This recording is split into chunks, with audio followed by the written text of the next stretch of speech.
Good morning, my dear student. Today now start your chemistry subject and your next lecture 12. आज हम लोग बात करेंगे limitation of Bohr's atomic model. इसके पहले हम लोगों ने इसके थ्योरी के बारे में बात कर लिया था, काफ़ी चीज़ें आप लोगों ने जाना। सबसे पहले आप लोग इस वीडियो के अधिक से अधिक सब्सक्राइब करिए, बेल आइकन को दबाइए और व्यू करिए, अधिक से अधिक शेयर करिए ताकि हम लोग को इससे ज़्यादा एनर्जी मिले और अच्छे से वीडियो आप लोगों को दिया जाए। ठीक है, फिर स्टार्ट करते हैं। Limitation of Bohr atomic model. देखिए, limitation of Bohr atomic model में हम लोग को दो चार बातें बहुत अच्छे से जाननी है और बहुत ही इंपॉर्टेंट है कंपटीशन के लिए, तो इसको ज़रूर तैयार करिएगा। देखिए, इसमें बोर्स ने क्या किया, देखिए बोर्स ने क्या किया, इलेक्ट्रॉन के सर्कुलर पाथ, एनर्जी लेवल और उसके एंगुलर मोमेंटम की बात की। उन्होंने क्या क्या नहीं किया, तो उसमें हम लोग पहला बात करेंगे कि Bohr's failed to explain the spectra of atom or ions having more than one electron. यानी कि बोर्स महोदय ने एक से अधिक इलेक्ट्रॉन की उन्होंने व्याख्या नहीं किया, एक्सप्लेनेशन नहीं किया और ना ही उसकी स्पेक्ट्रा की व्याख्या किया। तो सबसे पहले उनकी डिमेरिट ये रही, तो लिमिटेशन में आपका पहला पॉइंट ये हो जाता है। दूसरी पॉइंट बात करते हैं कि Bohr's theory suggest circular planar orbits. माने कि बोर्स की जो थ्योरी थी वो किसी भी एटम्स के आर्बिट के सर्कुलर पाथ और प्लेनर को और टू डायमेंशनल स्ट्रक्चर को एक्सप्लेन करता है। लेकिन सही बात यह है कि जो एटम की स्ट्रक्चर होती है वो रियली 3 डायमेंशनल होती है और उन्होंने 3 डायमेंशनल स्ट्रक्चर की व्याख्या नहीं किया। तो दूसरी एक्सप्लेनेशन यानी कि दूसरा उनका लिमिटेशन ये हो गया। तीसरा लिमिटेशन ये है कि ही was not explain shape of molecule and line spectra. और साथ ही उन्होंने एटम की बात किया, मॉलिक्यूल के शेप का और स्पेक्ट्रा का व्याख्या नहीं किया। यानी कि जो भी हमारे पास एटम्स हैं उनको उन्होंने बात किया, एक्सप्लेनेशन किया, लेकिन मॉलिक्यूल जो मॉलिक्यूलर कंपाउंड है उसके शेप और लाइन स्पेक्ट्रा की व्याख्या नहीं किया। किसने? बोर्स की थ्योरी ने। तो ये भी डिमेरिट रहा। चौथा इनका डिमेरिट था और बहुत ही इंपॉर्टेंट था, he was not explain Zeeman and Stark effect. उन्होंने जीमैन महोदय और स्टार्क महोदय की जो थ्योरी थी उसका एक्सप्लेनेशन नहीं किया। ही was not explain electron wave nature and Heisenberg uncertainty principle. माने कि बोर्स की जो थ्योरी थी वो इलेक्ट्रॉन की वेव नेचर को, यानी कि इसकी क्या है वेव है, उसकी नेचर क्या है वेव का, कैसे वो सर्कुलर पाथ में किस वेव से वो क्या करता है, मूवमेंट करता है, उस वेव नेचर को उन्होंने क्या किया, आइडेंटिफाई नहीं किया और ना ही हाइजेनबर्ग अनसर्टेनिटी प्रिंसिपल का व्याख्या किया। तो ये 3-4 जो है इम्पोर्टेंट लिमिटेशन रहा किसके, बोर्स महोदय का। तो इसको तैयार कर लीजिएगा। नेक्स्ट टॉपिक आप लोग के आज मैं स्टार्ट कर रहा हूं और बहुत ही अच्छी और इम्पोर्टेंट टॉपिक है, इस पे ध्यान दीजिएगा, वेरी इंपॉर्टेंट है एग्जामिनेशन के लिए। और ये टॉपिक है क्या आपका, energy level shell oblique orbits. यानी कि हम अब बात करेंगे ऑर्बिट्स की बात करेंगे। और चाहे हमको बात करनी है एनर्जी लेवल की, चाहे बात करनी हो सेल की, वो दोनों के दोनों क्या है, ऑर्बिट्स ही हैं। ठीक है, तो हम लोग बात करेंगे एनर्जी लेवल को ही बोर्स महोदय ने क्या कहता है, सेल कहा था या ऑर्बिट कहा था। तो इसकी बात हम लोग करेंगे, इम्पोर्टेंट है, इसको समझना है। और इसमें हम लोग बात करेंगे कि जो भी एटॉमिक स्ट्रक्चर है बोर्स मॉडल की, उसमें जो सेल है उसका अरेंज कैसे होता है, किस ऑर्डर में अरेंज करता है और एक सेल में मैक्सिमम कितने इलेक्ट्रॉन रहते हैं, यानी कि कितने इलेक्ट्रॉन एकोमोडेट करते हैं, कितने इलेक्ट्रॉन उसमें फील्ड होते हैं, इसकी बात हम लोग की करनी है। तो 3-4 पॉइंट है, देखिए इतना स्टाइल से मैं ट्रिक दूंगा कि आप लोग एकदम याद हो जाएगा। तो देखिए मैं कैसे बताता हूँ। देखिए सबसे पहले उन्होंने क्या किया, ये बोर्स एटॉमिक मॉडल का यही थ्योरी था, मॉडल था ना, ये सेंटर ऑफ में एटम है, एटम का कोई सेंटर है, इस सेंटर के चारों तरफ क्या है, एक सर्कुलर पाथ बना हुआ है, सर्कुलर पाथ बना हुआ है। इसी सर्कुलर पाथ को हम क्या कहते हैं, एनर्जी लेवल कहते हैं, जिसको हम सेल के रूप में बाद में बोर्स ने बता दिया और उस सेल को क्या नाम दे दिया, KLMN, यही नाम दिया था ना। और इसकी एनर्जी को इंटीग्रल नंबर में डिफाइन किया और इंटीग्रल नंबर क्या था, 1 2 3 4 एंड सो ऑन, ठीक है।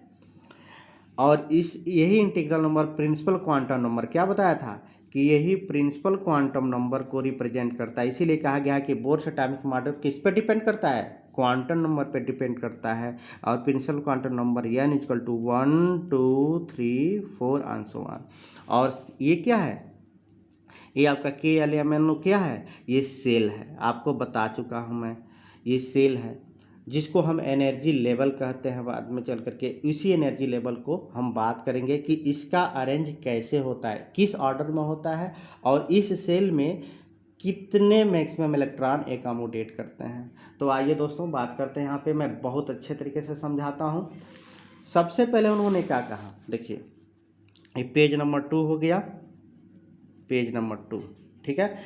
स्ट्रक्चर के अकॉर्डिंग हम लोग बात करेंगे तो देखिए जो एटॉमिक का सेंटर है उसको न्यूक्लियस है, न्यूक्लियस के चारों तरफ जो सर्कुलर पाथ होती है उसको हम सेल कहते हैं और उसको KLMN को ग्रुप में रिप्रेजेंट करते हैं।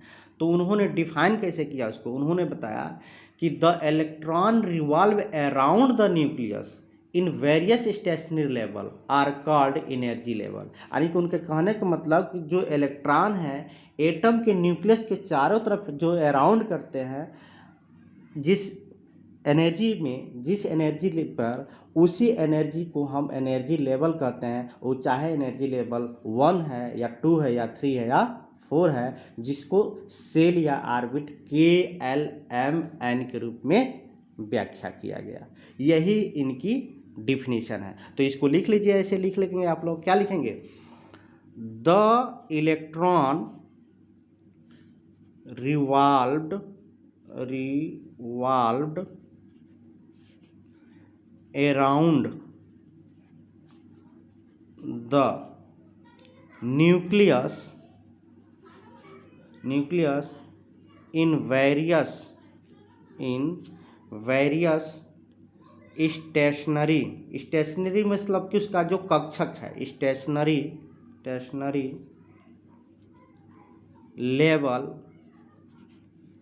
Level are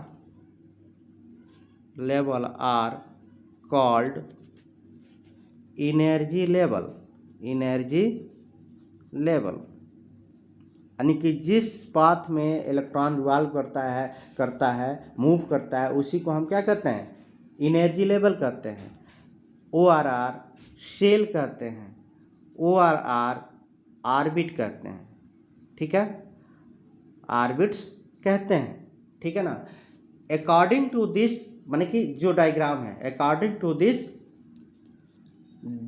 diagram by principal quantum number n = 1 2 3 4 5 5 क्या है, ये एनर्जी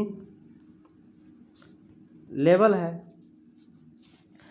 तो इसके अकॉर्डिंग सेल क्या हो जाएगा, KLMNO आंसर, ये सेल है जिसे हम ऑर्बिट भी कहते हैं, ठीक है, ठीक है। इसी सेल को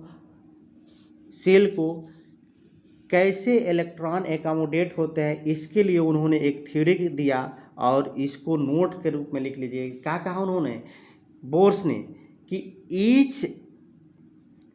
each cell can accommodated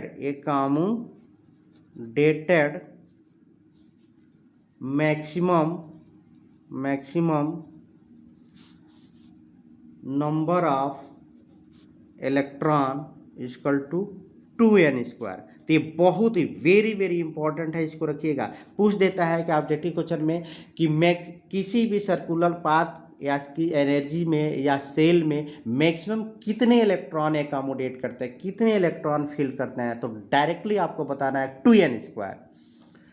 एक यूनिवर्सल ट्रूथ है कि किसी भी एटम्स के प्रत्येक सेल में 2n² इलेक्ट्रॉन एकोमोडेट करते हैं। ओके, तो इस चीज़ को याद रखिए। अकॉर्डिंग टू दिस फिनोमिना, इसके अनुसार मैं बता दूंगा कि कैसे इलेक्ट्रॉन मैक्सिमम 2n² एकोमोडेट करते हैं। तो देखिए यहाँ पे लिख लीजिए क्या, प्रिंसिपल क्वांटम नंबर चाहे integral number n is equal to क्या आ जाएगा 1 2 3 4 5 तक लिखिए।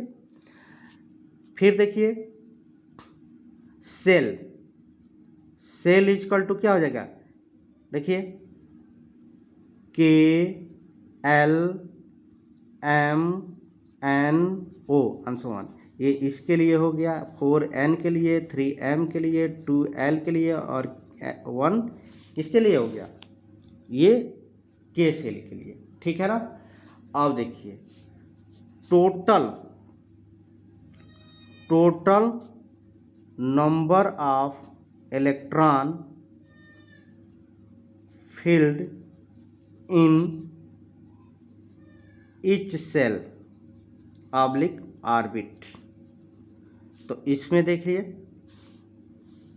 इसको ऐसे कर लीजिए थोड़ा सा ऑर्बिट। अब के को थोड़ा सा यहाँ पे ऐसे हम कर लेते हैं, थोड़ा सा देखिए मिला लेते हैं। ठीक है, कैसे करते हैं, तो कितना 2n²।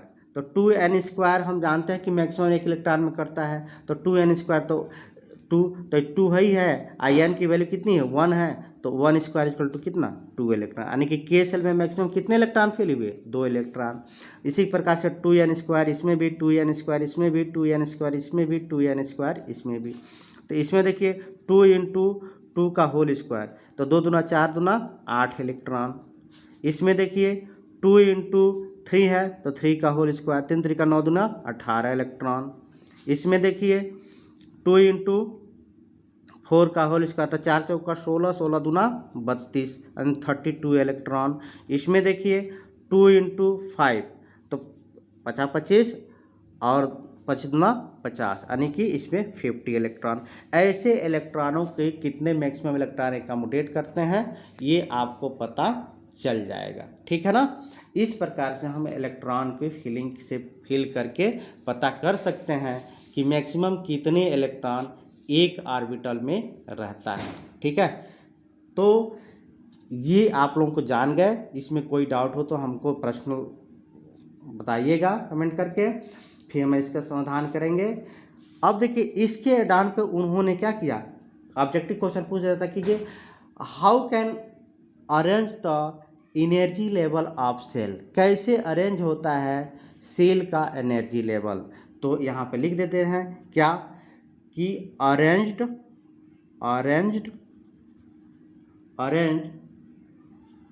Cell in increasing order. किसमें अरेंज होता है, इंक्रीजिंग ऑर्डर में। कैसे, तो देखिए के से बड़ा एनर्जी लेवल किसकी है 2 है, तो 2 बड़ा है तो L हो जाएगा। उसके बाद 3 है तो M हो जाएगा। उसके बाद से 4 है तो N हो जाएगा। ठीक है, उसके बाद से फिर क्या हो जाएगा O हो जाएगा। ये हो गया ऑर्डर किसकी, सेल की। ठीक है, तो all about this your video completed, energy level, shell orbitals. Next video की बात हम लोग नेक्स्ट लेक्चर में करेंगे। Thank you. और आप लोग इसको अधिक से अधिक शेयर करिए, सब्सक्राइब करिए।